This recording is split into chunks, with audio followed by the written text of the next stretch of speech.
পাত্রের অভাবে বিয়ে হচ্ছে না নারীদের। সুন্দরী নারীসহ বিনামূল্যে থাকা খাওয়ার সুব্যবস্থা। মজার ব্যাপার হলো এখানে সবকিছুই আপনার জন্য বিনামূল্যে। সুন্দরী মেয়েদের বিয়ে করতে পারবেন, সেখানে চাকরি করতে পারবেন, সাথে থাকা খাওয়া ফ্রি হলে খারাপ হয় না। কিভাবে বিয়ে করতে পারবেন আসুন জেনে নিই আজকের এই ভিডিওতে। বাঙালি পুরুষকে বিয়ে করতে আগ্রহী তারা। শুধু তাই নয়, পাত্রের অভাবে অনেক নারী বিয়ে ছাড়াই সন্তান জন্ম দিচ্ছেন, কারণ তাদের দেশে পুরুষের অভাবে বিয়ে হচ্ছে না ওইসব শিক্ষিত ও সুন্দরী নারীদের। এখানকার পুরুষরা চাইলেও একের অধিক বিয়ে করতে পারবে না, তাই বিয়ে করার জন্য তারা বেছে নিয়েছে বাঙালি পুরুষদেরকে। অন্যতম সুন্দরীর দেশ পর্তুগাল। এই দেশের নারীরা সকল দেশের তুলনায় একটু বেশি সুন্দর, কিন্তু তাদের দেশে পুরুষের তুলনায় নারীর সংখ্যা বেশি হওয়ায় বিয়ে করার জন্য পাত্র খুঁজে পাচ্ছেন না ওই দেশের সুন্দরী নারীরা। তারা অনেকটা বাধ্য হয়েই বাঙালি পুরুষদেরকে জীবনসঙ্গী হিসেবে বেছে নিচ্ছেন।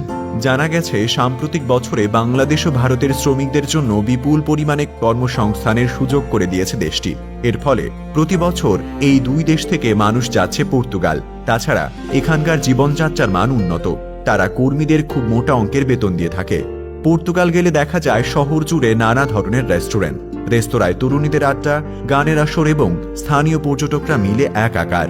রাতের পরিবেশ এখানে বেশ জমজমাট। সুন্দরী যুবতী তরুণীদের ঢল নামে রাস্তায় হাজার হাজার তরুণ তরুণী যুক্ত হয় ডিস্কো ডান্সার বা নাইট ক্লাবে।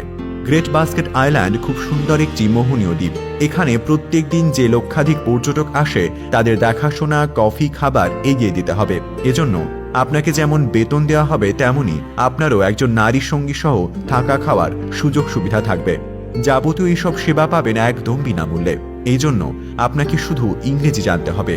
ওই জায়গায় কঠোর পরিশ্রমী এবং দায়িত্বশীল মানুষদেরকে খুঁজে পেতে বিজ্ঞাপন দেওয়া হচ্ছে, আর সেই বিজ্ঞাপনে বলা হয়েছে আপনি একদিনও ছুটি নিতে পারবেন না।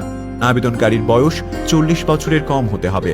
তারা যে সব শর্তগুলো দেবে সবগুলো পূরণ করার জোরপূর্বক আদেশ দেওয়া হয়েছে।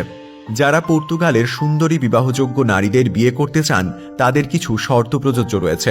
শর্তগুলো পালন করে সেই দেশের মেয়েদেরকেই বিয়ে করবেন সেটাই ভাবছেন, তাই না? আসলে এসব আপনাদেরকে ভুল বোঝানো হচ্ছে।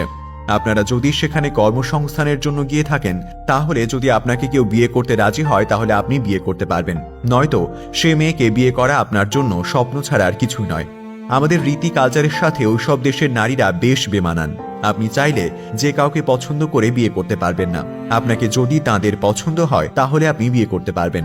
যদি কখনো কেউ আপনাকে এসব প্রলোভন দেখিয়ে অন্য কোনো দেশে নিয়ে যেতে চায় বা পাঠাতে চায়, ভুলেও যাবেন না। আপনার সাথে করা হবে প্রতারণা। আপনাকে এসব প্রলোভন দেখিয়ে টাকা হাতিয়ে নেওয়ার ধান্দা। তাই আপনাদের সকলের উদ্দেশ্যে বলা হচ্ছে নিজের দেশের মেয়েকে বিয়ে করে সুখে শান্তিতে বসবাস করার চেষ্টা করুন।